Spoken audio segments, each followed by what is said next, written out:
क्या हमने किसी के घर की बहू बेटियों का अपमान किया था? क्या हम पे चोरी हत्या का मुकदमा है? क्या हम पे कोई अन्य कुकर्म का मुकदमा है? भाई हमने कौन सा अपराध किया था? आज के दौर में मुखिया बनना आसान नहीं है। अगर जयराम महतो जीत के आता है तो गांव का, गलियों का, खेतों की पगडंडियों का एक साधारण सा लड़का सांसद बनने का सपना देखेगा और उस सपने को साकार करने के लिए संघर्ष भी करेगा। अभी आपको तय करना है। और सबसे खास बात हम कहना चाहेंगे, क्योंकि हमने पहले ही कहा है कि नेता बदलने से देश नहीं बदलेगा, पार्टी बदलने से देश नहीं बदलेगा, विचार बदलने से देश बदलेगा। और हम लोग सबसे पहला काम, यदि हम संसद गिरिडीह लोकसभा से जीत कर आते हैं तो आज ऊपर सूर्य को नमन करके, नीचे धरती को वंदन करके, यहीं से पारसनाथ को अभिनंदन करके ये वचन देते हैं कि यदि चुनाव जीत गए तो आज के डेट में एक सांसद की तनख्वाह सैलरी 2,91,000 है। हम लोग 75% गांव के चौपाल में जाएंगे, वहां चर्चा करेंगे कि खर्चा कहां करना। हम लोग संसद की सैलरी 75% जनता के बीच दान करेंगे। और एक बात आपको आश्वस्त करेंगे, क्योंकि आज किसी भी नेता के बारे में बता कीजिए, आज वो कहते हैं वो गरीबों के नेता है, वो मजदूरों के नेता है। अरे जितना दाम आपके बहियार खेत का नहीं है, उनके बाथरूम का है। आपका नेता कैसे हुआ? वो कैसे आपका नेता हुआ बताइए। इसलिए हम इस बात की भी घोषणा करेंगे, यदि कभी भविष्य में मेरे नाम से, चूंकि मेरे नाम से अभी कुछ नहीं है, मेरे नाम से शायद आपके झारखंड का हम पहला लोकसभा प्रत्याशी होंगे। शायद हमारे पार्टी के 2-4 को लोग हो सकते हैं, हमारा गरीब पार्टी है, शायद हम पहला प्रत्याशी हैं जिसका खुद के नाम से एक साइकिल भी नहीं है। पता कर लीजिएगा हमारा नॉमिनेशन फॉर्म पे।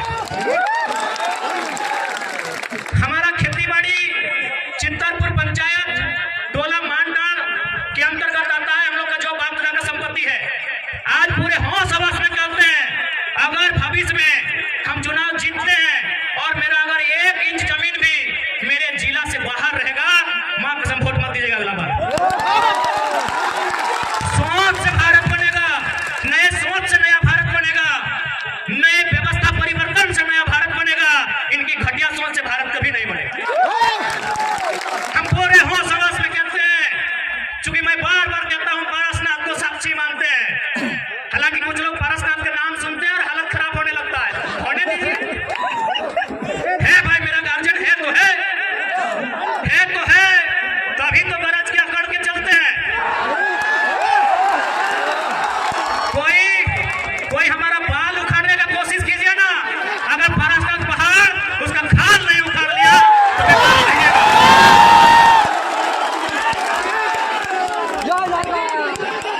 है भाई, है हमारा गार्जियन।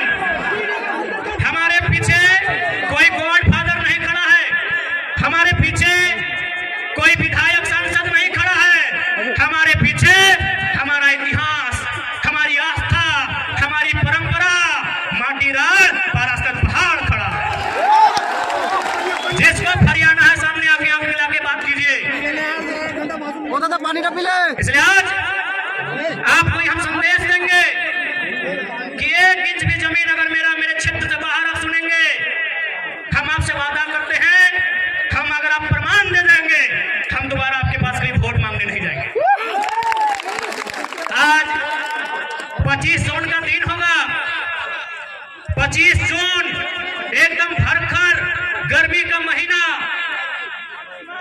माफ कीजिएगा 25 मई का दिन होगा। एकदम शनिवार का दिन होगा और सूरज का प्रकोप होगा। आप गर्म से झुलसते हुए, आपके बदन में आग का गोला बरसेगा, आपके सर से, आपके बदन से पसीना टपकेगा। आप 2 घंटा कतार में खड़ा होंगे, आप 2 घंटा कतार में खड़ा होकर वोट करेंगे। एक बात बताइए, इतनी आग जैसा गर्मी को अपने शरीर में झेलकर अपने बच्चों के लिए वोट करेंगे या सांसद प्रत्याशी जो हैं उनके बच्चों के भविष्य के लिए वोट करेंगे? आज बहुत सारे लोग हमें कहते हैं कि आप नेताओं के पीछे हाथ धो के क्यों पड़े हैं। हम उन्हें कहना चाहेंगे कि कि यदि वो नेता व्यापारी होते, यदि वो नेता बिल्डर होते, यदि वो नेता किसी कंपनी के मालिक होते, हम विश्वास दिलाते हैं उनके खिलाफ एक बात नहीं कहते। लेकिन वो हमारे वोट से नेता बने, वो हमारे वोट से MP MLA बने, और यदि काम वो अपने बच्चों के लिए करेंगे तो भैया हमें तकलीफ होगी, क्योंकि हमने वोट अपने बच्चों के लिए दिया था।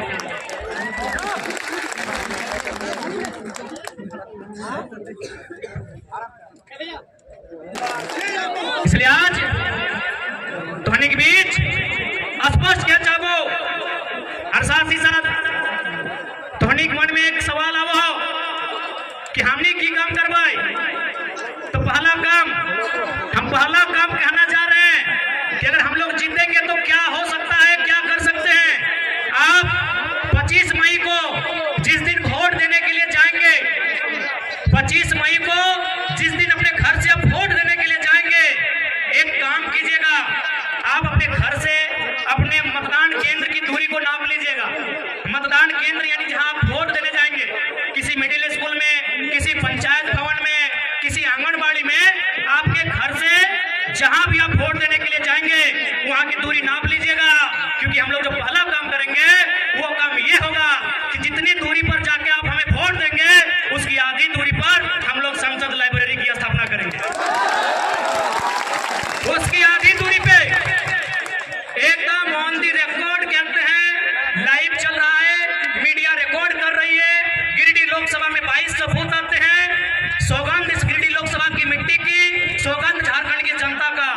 हम लोग जो पहला काम करेंगे कि हम लोग संसद लाइब्रेरी की स्थापना करेंगे, और वो लाइब्रेरी चास चंदन क्यारी में नहीं होगा, वो लाइब्रेरी जहां आपका गांव है, जितनी दूरी पर आपका वोट वाला बूथ होगा उसकी आधी दूरी में वो लाइब्रेरी की स्थापना की जाएगी। ये हम लोग पहला काम करेंगे, क्योंकि मेरा मानना है कि शिक्षा असल। आपको जानकारी देना चाहेंगे कि हमारे झारखंड में 27% कोयला का खनन किया जाता है। शायद आप लोग जानते भी होंगे 27% कोयला अकेले झारखंड देता है। लेकिन आपको मालूम है हेडक्वार्टर कहाँ है? आपको मालूम है हेडक्वार्टर कहाँ है? कलकत्ता। कितना शर्म की बात, कितने दुर्भाग्य की बात कि कोयला हमारी जमीन पर और हेडक्वार्टर कलकत्ता। इसीलिए अगर गिरिडीह लोकसभा से जीतते हैं तो सदन में हमारा यह सवाल होगा कि आज के बाद से हेडक्वार्टर कलकत्ता नहीं, धनबाद या बोकारो होना चाहिए। अब यह सवाल बनता है कि धनबाद या बोकारो अगर कोल इंडिया का हेडक्वार्टर बनेगा तो फायदा क्या होगा? फायदा यह होगा कि आज जो समस्याओं को लेकर हम कोर्ट के चक्कर काट रहे हैं, आज जिन समस्याओं को लेकर हम दर बदर की ठोकर खा रहे हैं, उन समस्या का समाधान सामने होगा। आज जितने भी कोयला के कंपनियां हैं जो कोल के एरिया हैं, आप जाके पता कीजिए कि उनके मैनेजर कौन है। 99% मैनेजर कलकत्ता के लोग हैं। 99% मैनेजर कलकत्ता के लोग हैं। यदि हेडक्वार्टर धनबाद या बोकारो आएगा तो मैनेजर झारखंड के लोग बनेंगे।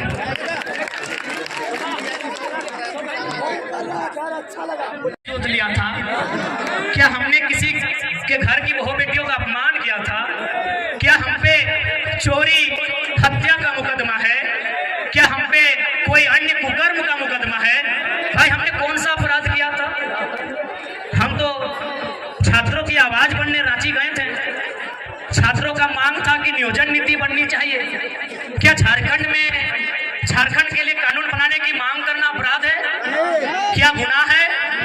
क्या हम लोग अपराधी हैं? क्या गुनाह है हमारा भाई कि झारखंड पे बात करना, खतियान पे बात करना, पलायन पे बात करना, क्या हमारा यही गुनाह है? तो देखिए झारखंड वासियों, हमें डिटेन का भी तकलीफ नहीं है, हमें मौत का भी तकलीफ नहीं है,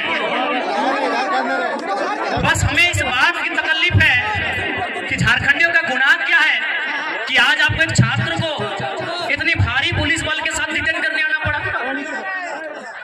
आज बड़ा दुख की बात है। खैर एसपी साहब बड़े भाई के समान है, उनकी सम्मान में हम आज आने नहीं देंगे, लेकिन मन से जो आवाज आ रही है वो आवाज तो पूछेगी ना कि हमारा गुनाह क्या है, हमने क्या किया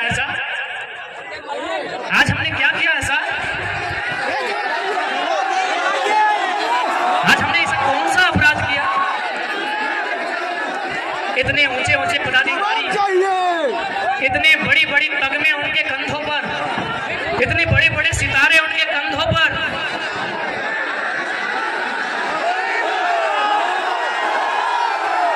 जब ये 2 साल पहले का केस था तो हे मान्यवर आप कहाँ थे, किसके दबाव में थे?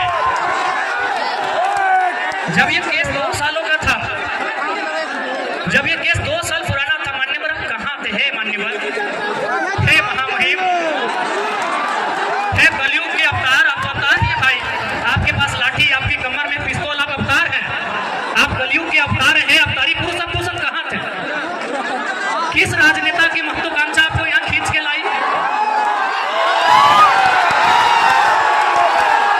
हे अवतारी पुरुषों, ये 2 साल क्यों आप अपनी मेहनत से यहाँ तक आते हैं?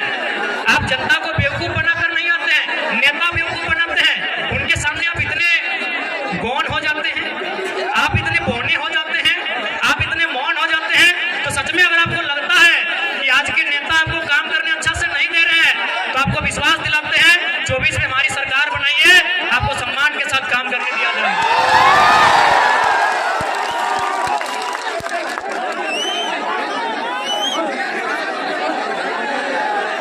ठीक है,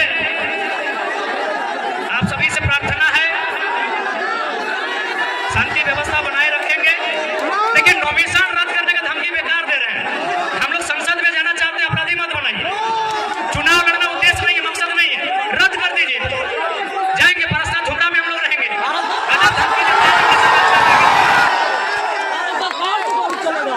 नॉमिनेशन रद्द कर देंगे। नॉमिनेशन रद्द क्या कर रहे, गर्दनें काट के ले जाइए। बहुत काबिल अफसर है आप। अरे हम लोग संविधान की बात करने सदन में आ रहे हैं।